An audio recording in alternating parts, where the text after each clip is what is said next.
Welcome everyone to Getting the Most Out of Your Board Retreat. This is Laurel McCombs with the Osborne Group. I want to thank you all for joining me today for this topic. I know that this, for some of you, this is going to be a very, very timely topic. That's hopefully why you've joined today, because you may or may not be getting ready to do a board retreat, or maybe you just had one that didn't go quite how you wanted it to, and you want to make sure that next year you don't fall into some of the same traps. So we're going to talk about all of those things today. Just a couple of housekeeping items. You will notice that there is a Q&A box. I invite you all to enter your questions throughout the webinar. I'll be pausing a couple of times throughout the webinar to answer any questions that come in. If I, for some reason, don't get to your questions, or if you think of your questions after we get off of the webinar today, I will provide my email address at the end of this webinar. It was also in all of the emails that you got when you registered for the webinar. So please feel free to email me later if you have questions that pop up that you didn't think to ask while we were on the call today. But again, please feel free to submit those questions throughout the session today, and I will get to them throughout the webinar. So with that, I'm going to go ahead and get started. And there's a big question out there, and I get asked this a lot, which is there's kind of a big overarching question about why even do a board retreat? Why is this even something that we should be spending our time on? And I've met a lot of boards who don't do board retreats. It's not something they do, or that they do sporadically. Maybe they do a board retreat every 3 or 4 years. It's not an annual thing. And other boards that, like clockwork, every year do a board retreat. So why do we do board retreats? I mean, I think first and foremost, we use them as opportunities to plan, to do strategic planning, to do annual planning, to think about special projects or campaigns that are coming up and doing planning, having the board sit down and in their role as governors, people who govern this organization, giving them an opportunity to think about vision, strategic plan. It's a great way to use your board retreat. It's also a great way to get people all on the same page, right? Moving in the same direction. This is something that I hear from a lot of organizations who say, we need our board retreat because we need to get everybody on the same page. Right now, maybe you have a lot of board members who have competing priorities. Maybe there are a handful of key initiatives, key priorities that everyone in the organization needs to rally around, come together, and all be moving in the same direction on. And maybe you're not there right now. A retreat can be a really great way to just emphasize those priorities, educate people on those priorities, and motivate people on those priorities, and get everybody moving in one direction together. It can be a great place to do training if you're implementing some new initiatives, or maybe just have a board that is less experienced with things like fundraising or marketing or board recruitment, or whatever it might be that your priorities are this year. If the board needs some training, a retreat can be a great time to do that. Oftentimes we don't have a chance to do training throughout the course of the year in our regular board meetings, because those regular board meetings tend to be really packed with agenda items and discussion on current priorities and things that we're working on. We don't always stop and do training throughout the year, which is something I'll actually talk about when we talk about follow-up. I think we actually need to be thinking about training a little differently when it comes to our board, but the retreat can be a great time to do that. And then finally, one of the things that I hear most from people about why they love board retreats and why they want to do a retreat is to build camaraderie, and to give board members a chance, especially boards where you may have people who don't know each other as well. Maybe you have a lot of new people on your board. Maybe you have a really diverse board, people who come from different segments of your community, people who don't know each other socially. A board retreat can be a really great way to just build team amongst that group, give them an opportunity to get to know each other better, get more comfortable with each other, so that they can be more effective. Because we know that if our teams trust each other, if there's common respect, if there's trust, if there's admiration, that we'll work together as a team. And the better your board works together as a team, the more likely you are to achieve your goals. So it's just a handful of the big reasons why we do board retreats. So retreats fail because one of the reasons I'm doing this session, and one of the reasons that this topic comes up a lot, is that people are frustrated with retreats. And that might be for many of you who are on the call today. One of the reasons you're on the call is because you're frustrated with your retreat, and you think, gosh, whether you're a board member or you're a CEO or you're a development officer or any other staff position or just a volunteer, beyond a non-board volunteer, there may be some frustration around feeling like you put a lot of time and effort into this retreat. You plan and you get everybody there, and for some reason it just doesn't do what you want it to do. It just doesn't achieve the goals that you're hoping it will achieve. And I think there's a handful of big reasons why that is. And we're going to go through a lot of things today on how to plan a great retreat that are going to address a lot of these and address a lot of other potential challenges and problems associated with your retreat. But the biggest reasons I think that retreats don't achieve the outcomes that we're hoping they do is first and foremost, we don't make them a priority. And I think, those of you who are on the call today, well done, because you've taken the first step to making this a priority. You've taken an hour out of your very busy day to be on this call, which I think is a great first step. But we tend to make retreats, they're kind of this thing that happens on the side, and we know we've got to get to it, but it's just maybe not the first and foremost important thing on my mind at any given time. And I totally get that, because you all are crazy busy and have a ton on your plates. So how do you make a retreat, like squeeze that retreat onto that already super full plate?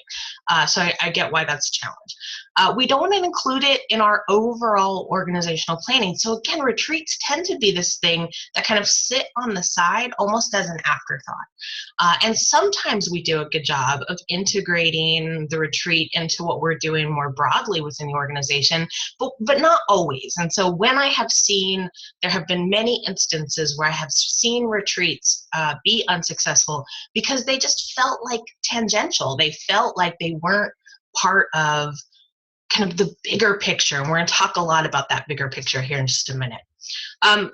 Probably one of the biggest things I see across the board with organizations is just putting planning for the retreat off.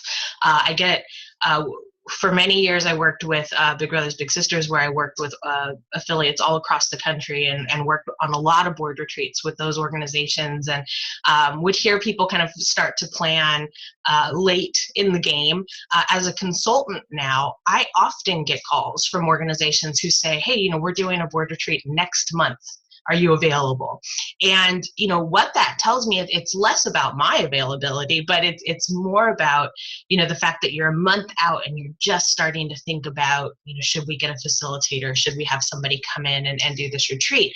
And so and this is really common. It's not uncommon for people to maybe 6 weeks out from a retreat kind of finally sit down and start to think about it, when in fact we really should be thinking about our retreats far more in advance than that. And really going back to the point before this, if we're thinking about our retreats within the context of our overall organizational plan, we're really thinking about our retreats a year ahead of time, right? We're thinking about them within the context of our annual plan. And so thinking about how they really fit in, and that's really helping us to not put this off to the last minute. We're not appreciating their full potential. Again, I think people kind of think of retreats as almost this thing that they have to do. It's like this necessary evil that is out there. I mean, some people do great jobs with their retreats, don't get me wrong. I've been to a lot of really amazing retreats, but the ones that I've been to that haven't been great, I think people just kind of feel like, well, the board expects us to do this, or vice versa. The board feels like, well, staff expects us to do this. And so people don't, it's almost more of a burden than an opportunity for people. And when you stop looking at something as an opportunity, you stop appreciating its full potential, right? You stop seeing all of the possibility that exists within it. And how can I get something really amazing out of this? Instead, it becomes this thing that I just have to power through. And so I really want you guys to think about how a retreat is not something to power through, but is really something to embrace and really something to look for really great opportunities to move forward key initiatives, move forward key priorities, really get the board to jump on board with some things that maybe you've been challenged with. And then the final one, again, this is something that I see all the time, way too often, is this kind of like, this is the way we always do it mentality, right? Like, this is how it's always been done. We always have the board retreat on the third Thursday of July, and we always have it at this board member's office, and we always order lunch from the deli. And we, this idea of kind of, this is the way we do retreats, and this is the way we're always going to do retreats, and not kind of letting yourself get out of that box. And maybe the time of year that you always have it is not the most beneficial time for your planning. Maybe it would help with your planning to move your retreat to another time of year. Maybe it would help with your fundraising to move your retreat to another time of year. Maybe people actually really hate having that retreat in that board member's office because it's super stuffy, and while you think it promotes kind of a serious tone, people think it's a downer. I don't know, whatever it might be. So we're going to talk a little bit here in a minute about evaluation and rethinking some of your retreats. But this is some of the reasons that I think that a lot of retreats fail, some of the reasons that we get stuck. And I've done, over the course of my career, I've probably been to upwards of 60, 70 board retreats over the years. And so I've seen a lot of good, and I've seen a lot of bad. And so what I've tried to do in this webinar is really kind of pull together the best and the worst of all that I've seen, and try to share with you all some of my learnings and what I've taken away from those experiences in terms of how you can really get the most out of your retreat. So first and foremost, planning is key. Any of you who have ever been on a webinar with me or who have seen any of my webinars on YouTube know that I'm a big planner. I think because by nature I am really absent-minded and tend to get distracted easily. I'm a very bright, shiny object kind of person.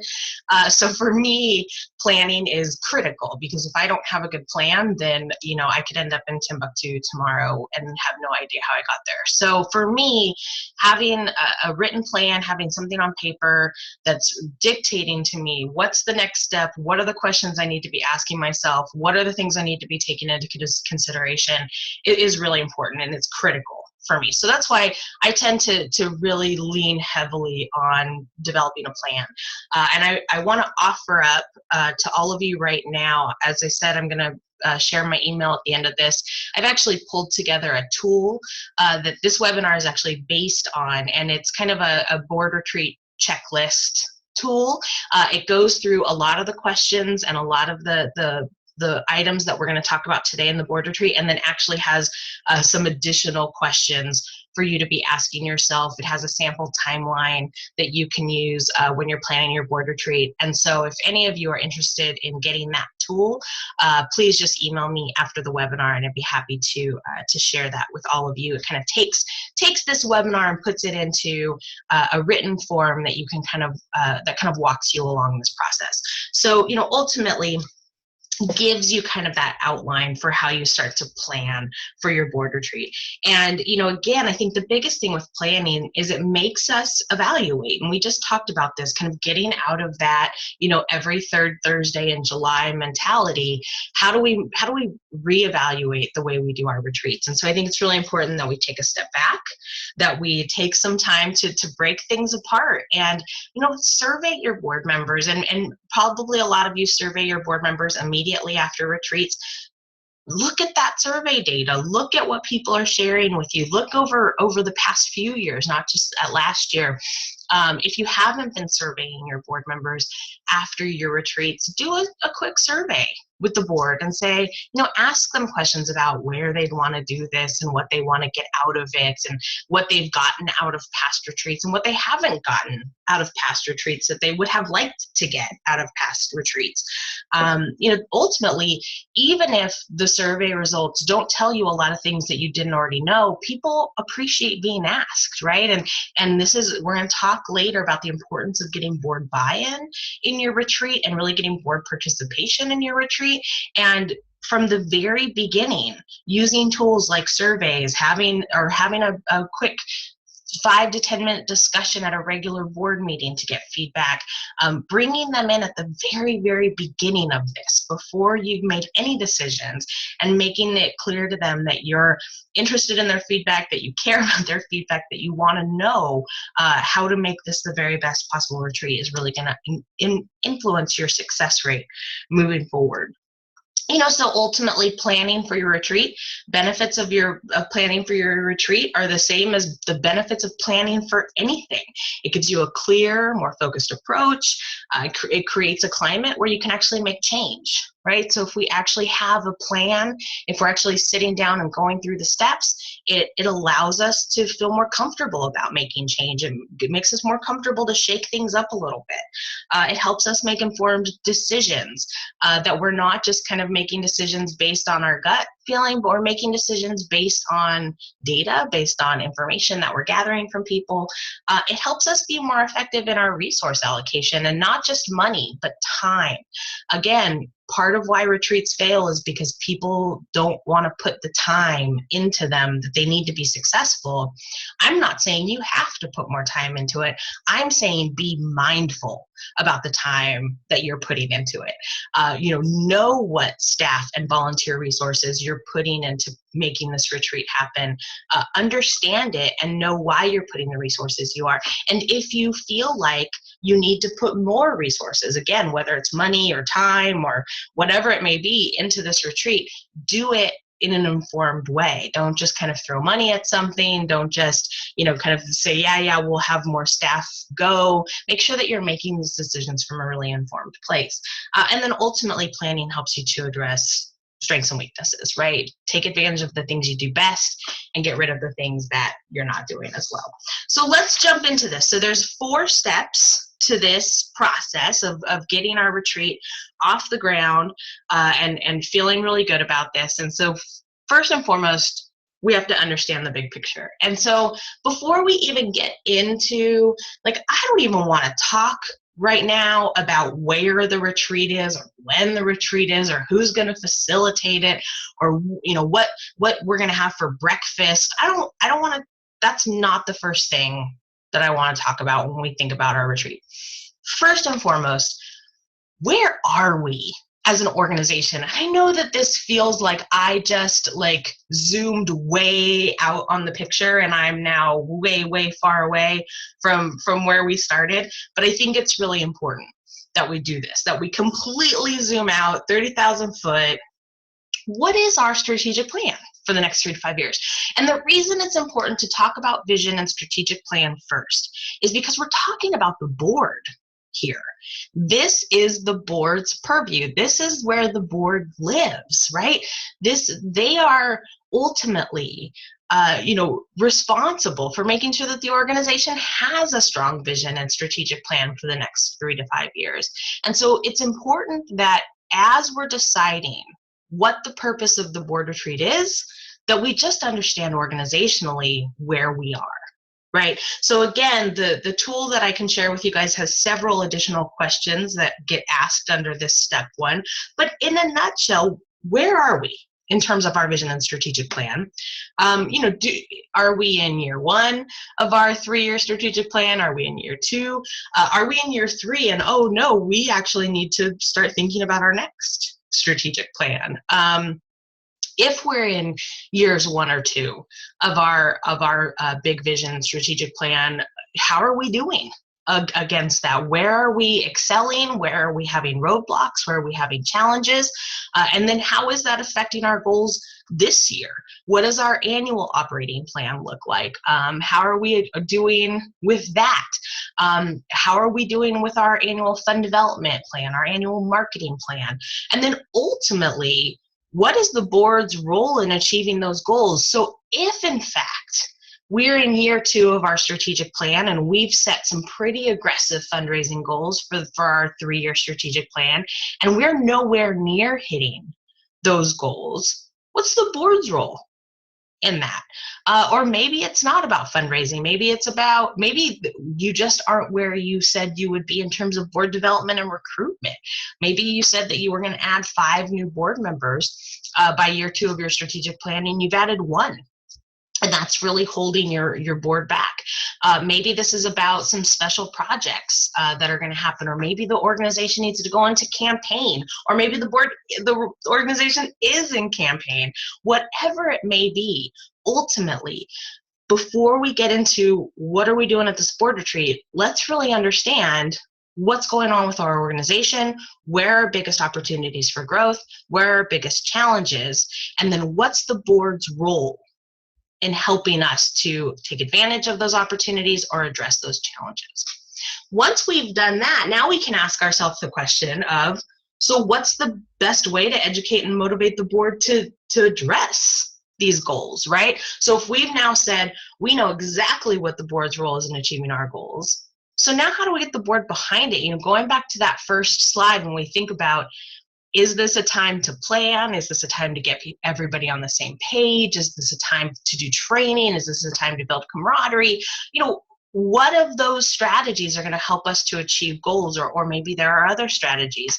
And then once we answer that question, we finally can actually talk about the board retreat. So given all of these factors, given where we are with our strategic plan, given where we are with our annual operating plans, given where we are with understanding the board's role in achieving our goals, and given what we know about how we think we can best educate and motivate the board to get behind those goals, now what is the best use for the board retreat? Now we can truly answer that question in an informed way.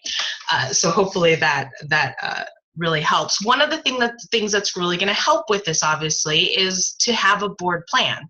And so I take a step back from this again because, hopefully all of you on this call have a really well-developed long-range vision, a strategic plan that supports that vision, and an annual plan that supports that strategic plan, and then ultimately is feeding into your board plan. But if you don't have that, of course, this topic could be a webinar, if not a 5-day seminar, all in and of itself. But I did want to just pause to say, if you don't have these plans in place, this is part of what makes your retreat planning really challenging, right? If you don't ultimately know where the organization is going from a vision and strategic plan perspective, and how that's happening through annual operating plans every year, then it does get really hard to decide what our retreat should be focused on. So, sometimes you do have to take 10 steps back to be successful. And I really just encourage you all to get those plans in place. There's a lot of resources, including from the Osborne Group, out there around developing strategic plans and strong visions, developing your annual plans, and then ultimately developing those board plans, and then helping you to decide what those board priorities are. So a lot of you may have looked at that first page and said, okay, well, that's great that we know what our strategic plan are and we know what our annual operating plan is, but how do I decide what the board priorities are? And, to some extent, maybe that's the topic for your board retreat. If you don't know what your board priorities are, maybe this is a really good time for you to stop and have that conversation with your board. And this is just a sampling of things that the board is involved with.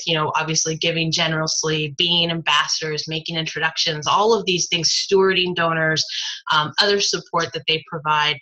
So your retreat can be a really great way both to motivate them around your priorities, but if you don't know what those priorities are yet, that can be a really great role for the retreat as well. So I want to pause for just a minute, and because I think this is an important thing, I'm going to launch a poll here, and so you should all see a poll up asking you what the board's what your board's biggest priority is in the next year.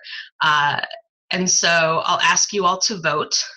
Is it board development and recruitment? Maybe it's just building themselves up, right? Ramping up fundraising. I feel like this is typically a pretty big one for the board, but some of your boards may already be really good at this. You may not, it may not be the priority this year because they're already doing a pretty good job. Is it strategic planning? Maybe it's special project or campaign. If you are building a new building, that could be a really big priority for the board.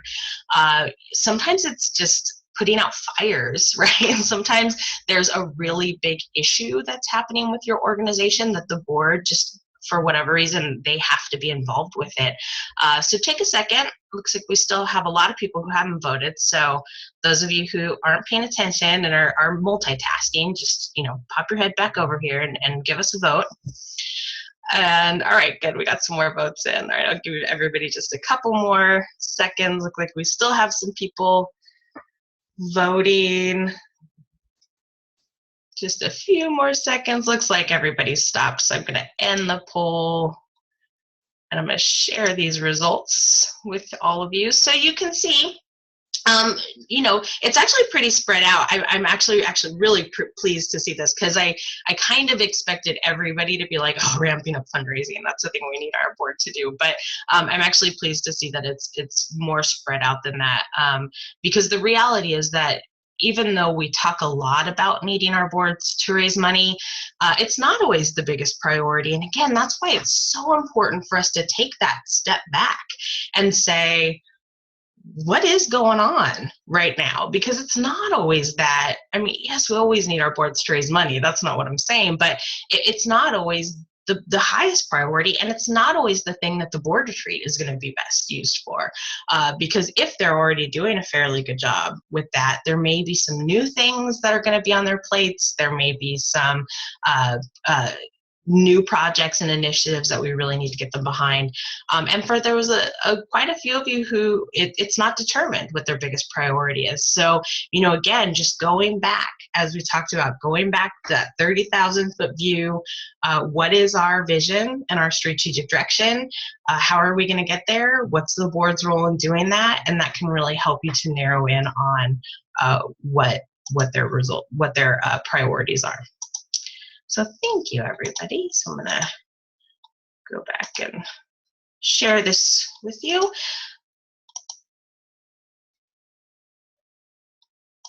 So sorry, want to make sure we have a relatively new system, and I still want to make sure I'm sharing the right screen with you. Okay.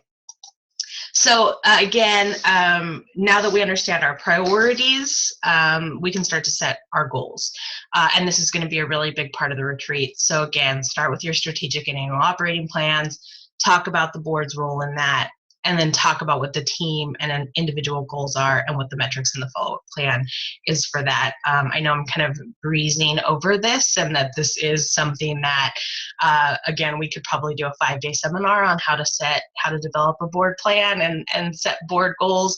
But I thought it was important for us to at least address the fact that if you have your board priorities and your board goals set going into a retreat, it really makes it far, far more effective. So I am going to just pause here for a second for questions. It looks like I do have one question. Just about whether or not I would be making these slides available to you. Absolutely forgot to mention that in the housekeeping. I will be, again, providing my email address at the end of this. If anybody would like a PDF of the slides themselves, please just email me. I'm happy to share that with you. I will actually, and I'll also provide a link. I'll post this on YouTube, the full webinar, if there are other people in your organization that would like to watch it, or if you want to come back and watch any part of it, it will be available on YouTube to view, and you can also get a PDF of the slides if you email me. And also, for any of you who joined late, I do also have the board retreat planning tool guide, if any of you would like that as well, which is kind of this webinar, but a little more detail, as well as a sample timeline that you can use for planning your board retreat. So again, if there's any other questions, again, just type them into that Q&A box, and I will be stopping again here in a little bit to answer some additional questions. So let's jump to our next slide. All right, so step 2. Step 2 is about building our foundation. So in step 1, we looked at the big picture. We decided, what our strategic plan was, what the board goals were, and what the best use of the retreat was based on that. So now that we know what the best use of the retreat is, we can actually start to build the retreat itself. So now that we've decided what the focus of the retreat is going to be, what the goal of the retreat is going to be, we can start asking ourselves some of the more nitty-gritty questions. Things like, who needs to be involved in planning this retreat? And I will say, again, we talked about making informed decisions about resource allocation and how you're going to use resources in this retreat. Don't go crazy. Not every single person on the board and every staff member needs to be involved in planning this retreat, but be really thoughtful about this. Be really intentional about who you get to be involved in planning, because when we think about the ultimate outcome, when we think about what we ultimately want to achieve through this retreat, who helps plan it is kind of a big deal. And typically, I typically see that retreats are primarily staff driven, and there may be one or two board members that either give some input or maybe join a planning call. Sometimes it's the executive committee or the governance committee or the board development committee will also be involved. So think about how, because part of this is going to be in terms of getting participation, getting board members motivated and excited for attending this retreat and being actively engaged in this retreat. A big part of that's going to be building board buy-in. And one of the ways we do that is by involving board members from the very beginning. So again, we talked about, in the planning stage, when you're first getting started, involving board members at that point. Now that you're kind of in this step 2 and you're getting into the nitty-gritty of planning the retreat, it's a really good idea to make sure you have some board members involved with that as well. So again, whether that's a committee or whether that's a 2 or 3 board members that you kind of hand select to be part of this, I think it makes a lot of sense for you to get some board engagement. And also be really intentional about which staff members. I know we have a mix of people on this call, board member, CEOs, development folks, board members even. I've seen a lot of instances where development staff were not included in planning the retreat, but it would have been really useful for them to have been part of it because maybe fundraising or development were a big part of the agenda, and vice versa. I've seen times when the retreat has a very specific agenda and a bunch of staff people are involved that have nothing to do with those agenda items. So again, just be really intentional about who's involved in this. And now we finally get to talk about when the most strategic time is to hold the retreat. And as I mentioned, the third Thursday in July is not necessarily always the best time to hold the retreat, just because that's when you've always had it. Again, what are you trying to get out of this? What's the potential outcome, the desired outcome of this retreat? And when strategically does it make sense for us to hold the retreat? If this is about planning and your fiscal year starts on July 1st, don't have a retreat on June 15th, right? Because that doesn't give you enough time to kind of go back and take the insights from the retreat and implement them by the start of your fiscal year.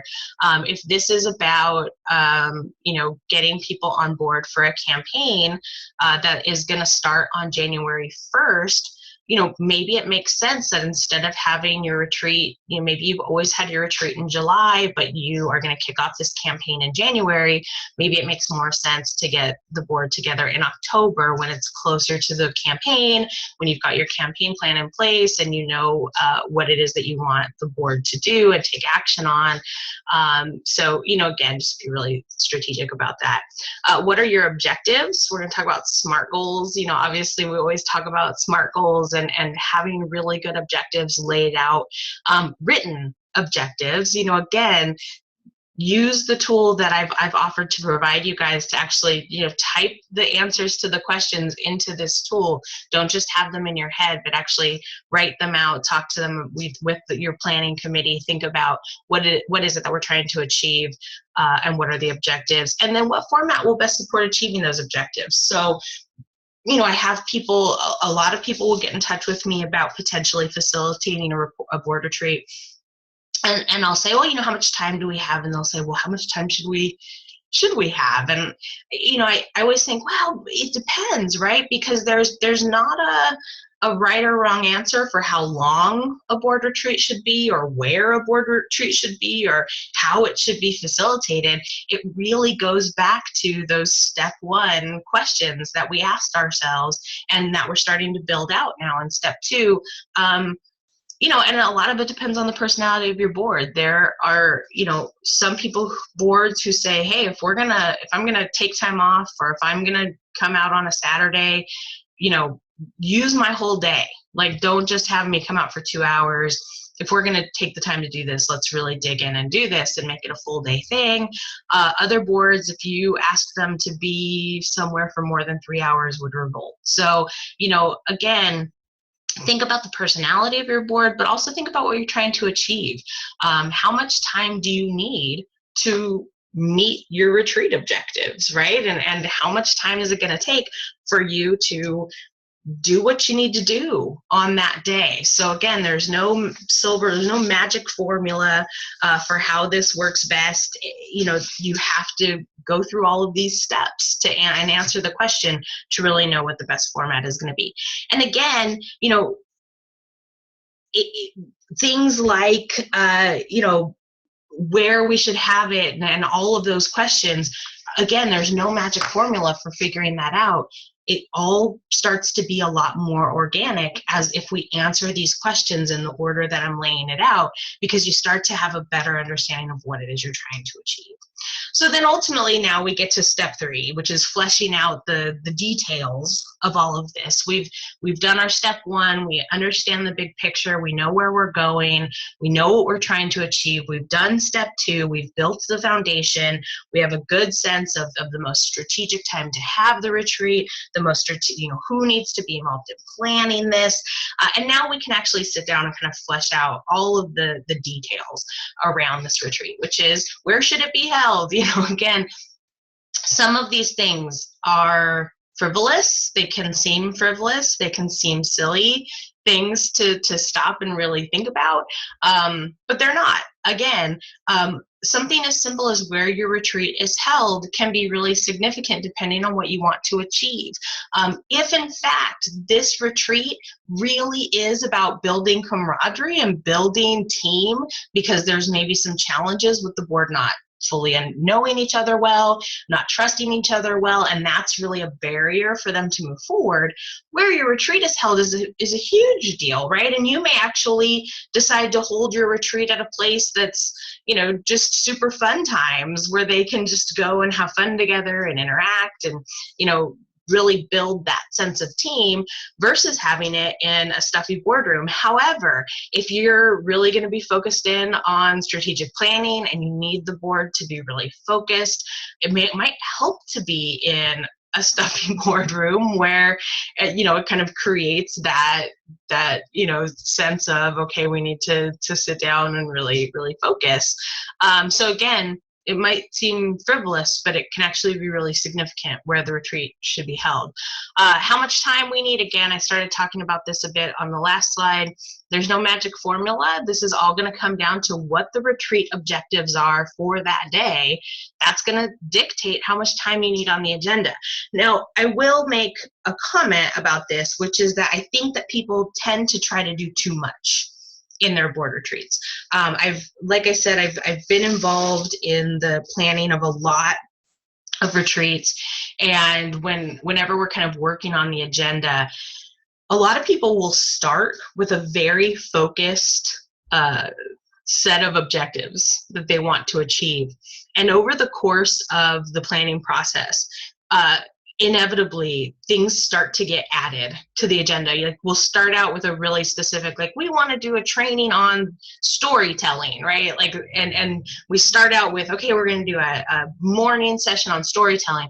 And before I know it, it's kind of blossomed into, I just heard from one of our board members, and he has an agenda item. He said it's just going to take 15 minutes. And, we just had this thing come in from our accountant, and we just need them to vote on it. It's only going to take 10 minutes. And, by the way, I think we do need to add some time for team building. So it's inevitable. So expect it as you're doing your planning, that even if you go through all of the steps that we've talked about so far, and you start with a really specific set of objectives, that inevitably, as you go through the planning process, all of these other things are going to start to try to creep onto your agenda. And as other board members and other staff members hear about the fact that you're planning for the retreat, they're going to start to want to throw things on that agenda too. So make a decision as a planning group ahead of time how you're going to deal with that. How much are you going to just be true to your original objectives and kind of just say, nope, sorry everybody, this is what we're doing. Are you going to be willing to maybe add an hour to the day so you can do some miscellaneous, kind of board work that needs to be done on the agenda? How flexible are you going to be? And that's really going to dictate how much time you're going to need on the agenda. What I don't recommend, and I can't stress this enough, is that if you start out by saying, okay, we're going to have 3 hours where we're going to focus on XYZ topic, right? Again, let's say it's storytelling. We're going to, communicating our message effectively. That's going to be our agenda for 3 hours. Don't then take all of those ad hoc things that start to get thrown at you and try to fit them into the same 3 hours. Because again, I think we get really overzealous and overambitious with what we can achieve in a day. And because we tend to only get this one day, one time a year, we feel like, oh, we got to take our shot now, right? Like we've got to, it's our only shot at having the board for a full day together. We've got to fit as much as we can into it. But, be really thoughtful about not cramming too much stuff. I'd always rather do fewer topics really well, that board members really get a chance to hear, to have really good discussion, to really dig into stuff, than to have the day feel like a hodgepodge where you never really get to focus on anything because you're kind of focusing on everything. So just keep that in mind. Who else needs to be there? In addition to the board and the CEO, is development staff going to be there? Is program staff, marketing staff? What other staff needs to be there? Are there other non-board member volunteers or donors that we want to invite for all or part of the day? Do we want to open up all or part of the day to any of our clients or service recipients? So think about who else needs to be there. Would you benefit from having an outside facilitator or a trainer? Is there some training specifically that you want to have done that it would be helpful to have somebody else do? Are there potentially some difficult conversations? And we're going to talk about this in a little bit here. Some potentially tough conversations that need to be had at this retreat that it would help to have an outside facilitator facilitate rather than having a board member or a staff member facilitate. So it's an important question and something to think about, earlier rather than later, because again, I think it makes a big difference on the agenda and making sure that you find the right facilitator that is a good fit with your board. And then ultimately, how do we encourage participation and generate enthusiasm for this? Because I've seen a lot of retreats where, I've been to some retreats where they didn't even get a quorum at the retreat, where they didn't even get half the board members at the retreat. I've seen retreats where they thought they were going to get, they got RSVPs from 90%, but 60% actually showed up. I've seen retreats where they got great participation, where most of the board came, but then they were unenthusiastic, they were unparticipatory, people were reluctant to join in conversation. So again, it is both about how do we get people in the room, how do we make sure that we get as many board members there as possible, but also how do we get them there enthusiastically? How do we get them there not because it feels like an obligation and not because, I'm on this board so I have to drag myself to this board retreat on Saturday morning, but how do we get them there and understanding the purpose of the board retreat, understanding why it's so important to be there, and what the objectives are for that day and how those objectives relate to the overall success of the organization. And get them there knowing that they're going to learn something, that they're going to contribute something, that they're going to have fun, that they're going to enjoy their time with their fellow board members, and that ultimately they're going to do something really, really wonderful for your organization.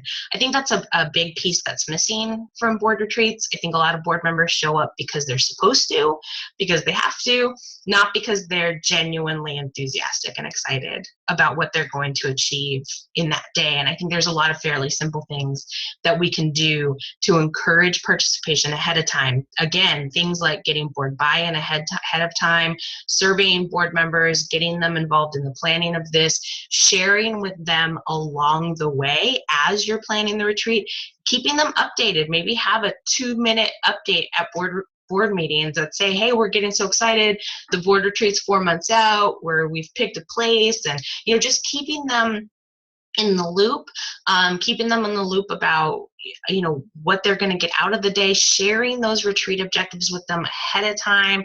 Again, have this as part of your plan. Take time in your planning to think about how do we encourage participation and generate enthusiasm, because this is maybe more so than any of the other things on this page, this is maybe the biggest make or break thing for your retreat, is how excited board members are just to be there. And if we can, I've been to a lot of retreats where board members were maybe less than enthused at the start of the day, but by the end of the day, they were super motivated and super excited and felt like they did some really great stuff. And I always think to myself, gosh, if we'd started out at a higher level in the morning, wow, where could we have ended at the end of the day? So again, really, really important. And then finally, step 4. So again, step 1, looked at the big picture. Step 2, we built the foundation. Step 3, we fleshed out the details. And now in step 4, we're going to finalize the agenda. This is just kind of the crossing all the T's and dotting all the I's. Make sure that you spread out roles throughout the day. Even if you have a facilitator or a trainer that's coming in to do the day, make sure that you have some other parts that maybe staff members or other board members are leading. One of the things I really like to do as a facilitator, and one of the things I encourage you, if you're going to work with a facilitator, is take the time to work with your facilitator to talk about who's going to be in the room and different ways to engage people within those conversations, so that again, even if you don't have board members who are leading different sections, and even if most of the day is being led by an outside facilitator, that person is at least kind of prepped and able to bring people into those conversations really intentionally, versus kind of waiting to see who steps up themselves. Think about roadblocks and sticking points. And again, this really comes from my experience as a facilitator for board retreats.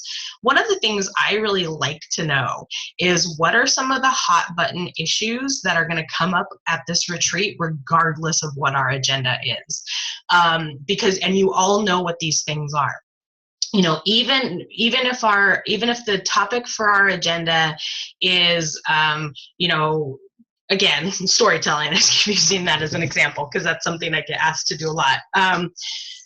Even if our topic is storytelling and effectively communicating our organization's message, even if you go in and everybody knows that that's the topic and everybody knows that that's the focus of the day, there's a couple of board members who are really, really, have some really big issues about the way the organization has decided to do its endowment policies, right? And even though that has nothing to do with storytelling and effectively communicating your message, those two board members are so adamant right now and have such a bee in their bonnet right now about the endowment issue that it's going to come up. And so those are the kinds of things that I think it helps as you're finalizing the agenda to just take a moment to think about, what are some of the roadblocks and what are some of the sticking points? What are some of those hot button items that keep coming up at board meetings that people just are going to use any opportunity they have to get on their soapbox about, and just make sure that everybody's prepared for that and prepared for how they will address it should it come up, right? So just a couple of things I like to make sure that you do. And then finally, this goes back to getting people there who are excited and ready and motivated to be there, get necessary buy-in. So again, once you have that agenda finalized, you know what you're going to do, you pick your place, you have your facilitator, you know what food you're going to order, all that stuff. Get that agenda out to everyone and start to really just build it up for people and reinforce, why did we make the decision to make the agenda this? Why are we doing it where we're doing it? Why are we doing it when we're doing it? Why are we bringing this facilitator in? And why is this going to be amazing for our organization? Really get people to buy into it, really get people enthusiastic and motivated to be there. And then we get to the big day, right? So just a few things to think about when you think about the big day. Maintain focus, but allow for tangents, right? So again, this is where having a trained facilitator can be really helpful, but even if you're facilitating the day yourself, just something for you to kind of think about how you're going to address, stick to your agenda, but recognize that people are going to go off on some tangents, and make sure you have ways to make sure people feel heard, right? The worst thing is for somebody to kind of go off on a tangent or have a thought that you don't have time to really flesh out, and then people say, well, that's not what we're here to talk about today, next, right? We want to make sure that people feel heard. We want to make sure that people feel like even if they have a topic that they really want to talk about that there isn't time to talk about on the day of the retreat, that people are taking it seriously, that it will be followed up on. So again, this is where things like parking lots are really handy, just keeping a list of topics that come up on the day, writing them down, and then actually following up with them. So make sure that you have a plan for how you're going to stick to the agenda, but how you're going to allow for people to feel validated and heard if there are topics that they want to discuss that aren't on the agenda. Make sure people really know why they're there. And again, not just why they're at the retreat, but why they are with your organization. Most of you do mission moments at your board meetings.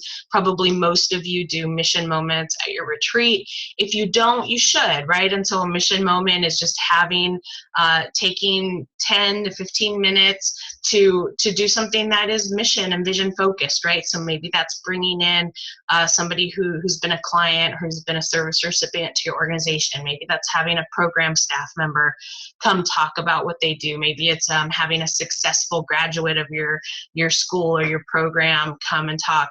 But regardless, it's a time to kind of get your head out of the business aspects and really make sure people understand and remember why they are part of this organization. And it's the heart part of the day, right? It's the yes, that's right, this is why I took a day off of work, or this is why I'm here on a Saturday. It's because I really care about this mission and I really care about this organization.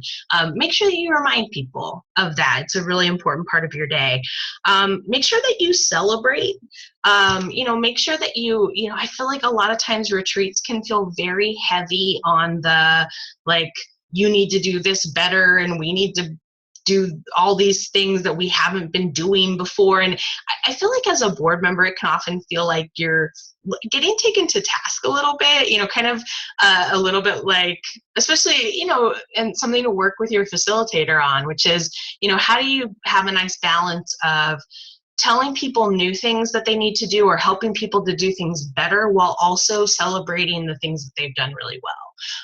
And making sure that you have some time to highlight some successes that you've had both as an organization as well as a board, and then individual successes as well, and as much as you can use those individual successes to really be kind of mentor opportunities and examples for the rest of the board. And then my biggest one, and this is just Laurel's personal pet peeve in life, but let people have fun, and let that fun not be forced fun. I have a real challenge with forced fun, and by forced fun I mean, like, I will say, okay, as a facilitator, I do icebreakers and I'll do team building stuff.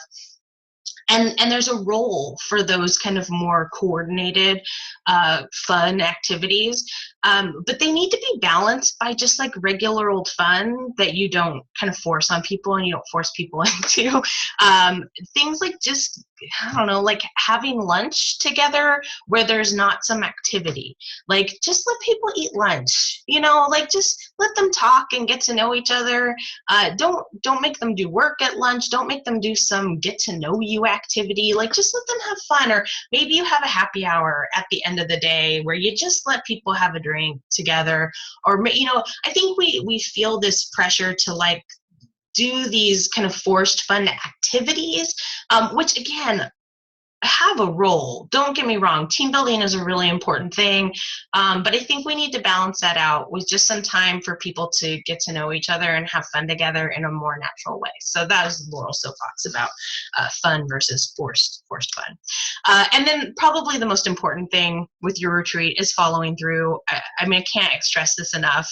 You've got to, again, one of the biggest reasons that retreats fail is because, even if your retreat itself is amazing, and this has been true probably more than any other issue I have with retreats, even if your retreat is the best retreat that has ever happened in the history of retreats, if you don't follow through on the retreat, if you don't take the follow-up that you identified at the retreat, if you don't, go back and reinforce the messages, reinforce the lessons that you learned at the retreat, no matter how amazing it was, it's going to have been for naught. It's all pointless. If we don't, again, this is that point I made at the very beginning, which is how does your retreat fit within the broader picture, right? The retreat is not this side thing that happens all by itself that doesn't connect with anything else. Your retreat is part of the bigger picture. So think about and actually include in your plans for the year how the retreat maybe kicks off conversations that then continue to happen at every board meeting. How does the retreat kind of maybe kick off a new training program for the board? Maybe you get some training at the board retreat that then you follow up with at every regular meeting with 10 minutes of discussion or additional training that's related to that. Again, make sure that it's actionable. Make sure that you write it down, that there are roles and responsibilities for who is going to follow up. Again, not just staff, but continuing to create that board buy-in around this. So make sure that there are both staff and board roles and responsibilities for following up from the retreat. And then survey with meaning. We talked about surveying before. Like, don't just survey people about like whether or not they liked the sandwiches at the retreat. Like, survey them on things that really matter. Did they and survey them about the lead up to it too. Did you come to this board retreat understanding what the objectives and the expectations were? Did you come to this retreat enthusiastic and ready to do something amazing for this organization? And then did that happen, right? So really survey people, get meaningful information for people so that next year when you have your retreat, you can make it even more amazing. Just a few things: overcoming obstacles. Again, have a good plan and process in place. Find your champions. So this is really about who are those people on the board who can help you plan this, help you market this, help be kind of those people who are motivating the rest of the board to be excited about the retreat, motivating them to be actively engaged in the retreat. Who are those champions? Who are your partners on the board who are really going to make this effective? Have real conversations. Don't be afraid of it. I know it can be terrifying to open up those taboo topics or those things, those elephants in the room. But retreats are great times to have real conversations about the real obstacles that are getting in your way of being as successful as you could be. Again, this is where having an outside facilitator can be really helpful, to have somebody on the outside who's leading you through some of those tough conversations. But if there are things that just chronically are keeping you from being successful, your retreat is a great time to just work through it. Encourage teamwork, again, in the form of both forced fun and non-forced fun, but take this as an opportunity to get people to work together, and then prove you're sticking to it. So again, this is all about follow-up. Make sure that this retreat is not just a flash in the pan. It's not just this one day thing, but it really is part of your ongoing plan for success for your organization. And just a few final thoughts. don't underestimate the importance of your retreat. Make it a priority. Make it part of your overall plan. Allow plenty of time for planning. So for those of you who do take me up on my offer of sharing the board retreat checklist, you're going to see that the timeline is like a year out that you start thinking about this. Don't start thinking about this 6 weeks before. Make sure that you're giving yourself plenty of time to plan. Be productive, include mission, celebration, and fun, and then of course follow up. I can't stress anymore how important that is. It doesn't look like I have any questions that have been submitted, but again, if any of you have questions that pop up after we get off the webinar, please email me, and my email address is here, lmccombs@theosborngroup.com. Again, please email me if you would like a PDF of this, of these slides, or if you would like the board retreat checklist. I'm very happy to send you either of those things. You will also get a follow-up email with a link to the recording of this webinar. You can always also follow all of us from the Osborne Group on LinkedIn or on Twitter.